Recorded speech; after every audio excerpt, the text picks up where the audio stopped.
Nessie, thanks for getting this in, and I understand that you shot this assignment twice based on the email that you sent to me, and so this is the one that you chose to give us, so great, that's fine, and it sounds like the other one was less people, more macro shots, and yeah, where are the people in your town? I had to laugh because, I live across this, I was reading your write-up, and I think what you did is fine, because you wanted to get people in action, and you set it up, and that was the industrious thing to do, so great, and so it's fine to, I think in this case it's fine to shoot your family. I mean, unless I really make a big stink about it in the assignment write-up or in the weekly announcements, don't worry about it.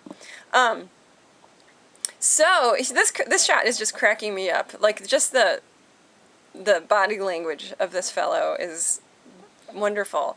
And so here's my feedback for a street photographer is, watch where you're standing and try to forecast positions of your subject matter so that you can get them without awkward stuff in the background, like this play structure and then the car. Now, sometimes it's impossible, so the best that you can do is switch around your depth of field, or at least choose awkward objects that will at least offer you compositional elements that will be useful. And this guy, as a subject, is so powerful that it's easy for our eyes to ignore this nonsense in the background. And then, okay, puppy. And then here, this is really fun too. This forward motion of this boy here, just kind of in midair, dipping forward, and then the expression on this fellow's face watching him, and even the puppy. Like everybody has, this fellow has everybody's attention.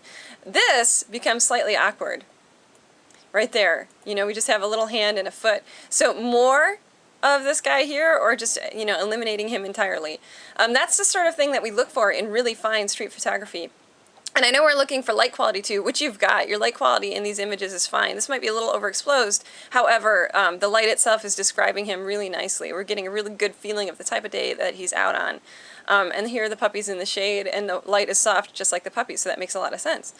And same here. I mean, he's a little bit in the shade, but we've got some really interesting elements created by the light on the building and the ground back here, and then he's evenly lit and soft light. I mean, it's actually a really nice split combo between hard light back here and soft light on him, and I think the white balance is working just fine. So aside from that, the other thing that we look for is what's in the camera's frame, what's in the picture frame, and is there anything that isn't working? And so a good street photographer uses their viewfinder to foresee this. Now, I know a lot of us will put lenses on our camera that don't give us a sort of a different scene than what we see in the viewfinder, so you have to be aware of that too. You have to really know your equipment. And you're the first person that I'm giving such detailed information to like this, because it always, it takes me a few critiques before I start to really pay attention to some of the smaller details. But I mean, I would say that your images are really good, especially considering you only had a few people to work with, and you wanted them to all feel candid. While, at the same time, all these people know you, so they're going to try to interact with you even if you ask them not to, right? So I think you did actually a pretty good job.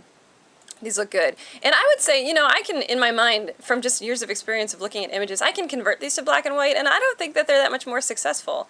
Not this one. I think this one probably works best in color. This one does as well. This one might be a pretty nice black and white image, actually. When I squint and look at it with my eyes, he, as a subject, pops out even more, and his movement is even more pronounced. But I don't think it's a loss at all that you shot these in color. I mean, I think they're pretty effective.